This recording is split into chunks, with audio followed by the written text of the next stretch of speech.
Olá, preparados para uma viagem? Hoje a gente vai para um lugar de areia e fogo, sabe? Para ouvir uma voz que ecoa há mais de 3.000 anos. E essa voz, ela fala sobre uma justiça que é bem diferente.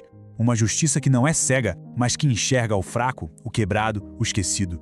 Vamos juntos descobrir como leis antigas podem revelar o coração de Deus pulsando bem aqui, hoje?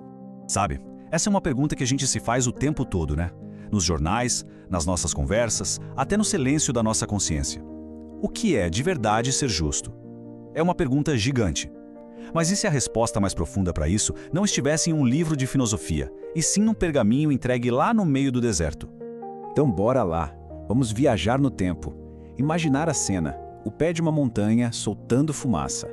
Ali, um povo que tinha acabado de ser liberto recebeu uma espécie de mapa, um projeto de como viver em comunidade. E esse projeto era muito mais do que só regras. Ele revelava o coração de quem os libertou. Olha, quando a gente abre Êxodo 22 pela primeira vez, pode parecer só um monte de leis antigas, meio estranhas até. Mas não se engane, não são leis frias de jeito nenhum. São leis que respiram, que têm vida. Elas pulsam com o caráter de Deus, um caráter que é, ao mesmo tempo, justo e cheio de misericórdia. Pensa só na imagem.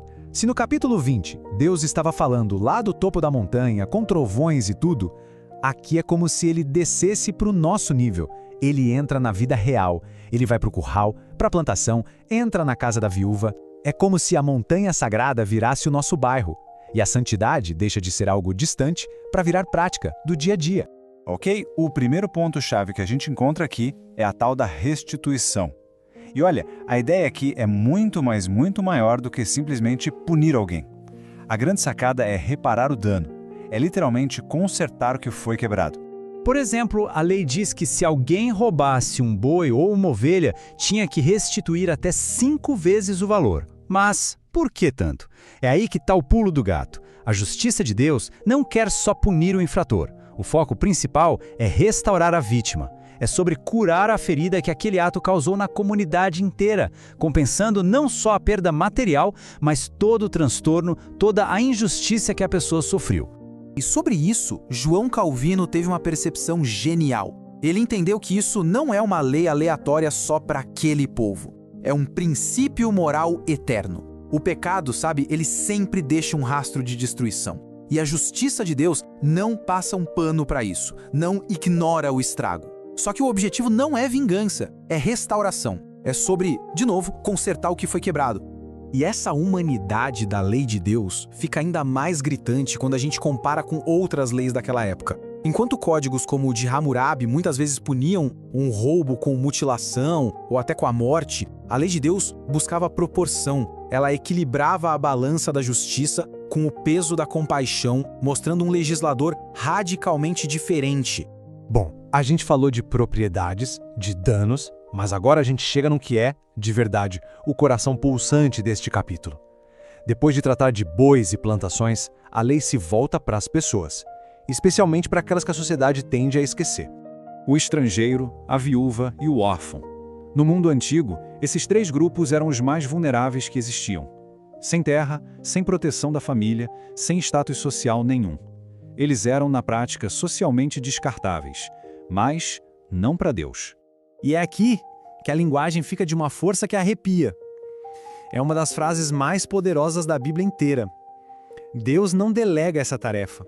Ele se posiciona, pessoalmente, como o advogado, o defensor de quem não tem voz. O clamor deles tem um caminho direto, sem escalas, para o trono do universo. Charles Spurgeon, o grande pregador, captou isso perfeitamente. Ele disse que a oração do oprimido atravessa os céus com uma força única. É um som de emergência, sabe? Que fura a fila e chega direto aos ouvidos de Deus. É o grito do indefeso. E essa preocupação de Deus não para só nos grandes casos de opressão, não. Ela se estende aos detalhes do dia a dia, mostrando que santidade se vive nas pequenas responsabilidades e nos pequenos gestos de compaixão. Sabe, isso é o que a gente pode chamar de santidade aplicada. É um conceito fantástico. Ter fé não é algo que acontece só dentro de um templo. É assumir a responsabilidade se o seu boi fere alguém ou se o seu fogo queima o campo do vizinho. É a fé com a mão na massa no mundo real. E talvez o exemplo mais tocante disso seja a lei da capa. Se uma pessoa muito pobre desse sua capa como garantia de um empréstimo, a lei exigia que ela fosse devolvida antes de anoitecer. Por quê? Porque aquela capa, muito provavelmente, era o único cobertor que ela tinha para se aquecer durante a noite fria do deserto. Então, o ponto crucial é este. A lei permite o negócio, a garantia, mas ela impõe a misericórdia. Como Tim Keller resumiu de um jeito brilhante, na Bíblia, justiça e compaixão não são opostas, são parceiras de dança. Uma simplesmente não existe sem a outra. Então, como é que um povo redimido deve viver? Êxodo 22 nos dá o manual, mas como toda a lei do Antigo Testamento, ela também aponta para alguém maior. Vamos ver como tudo isso se conecta a Cristo. Pensa na lei como um espelho. Primeiro, ela nos mostra a nossa dívida, o nosso pecado. Segundo, ela exige reparação, exige restituição. Só que a gente não tem como pagar. Então, num ato de graça que a gente não consegue nem dimensionar, Cristo não só paga a nossa dívida, ele se torna a própria restituição. Ele é a restauração em pessoa de tudo o que a gente perdeu. E aqui, a conexão se completa.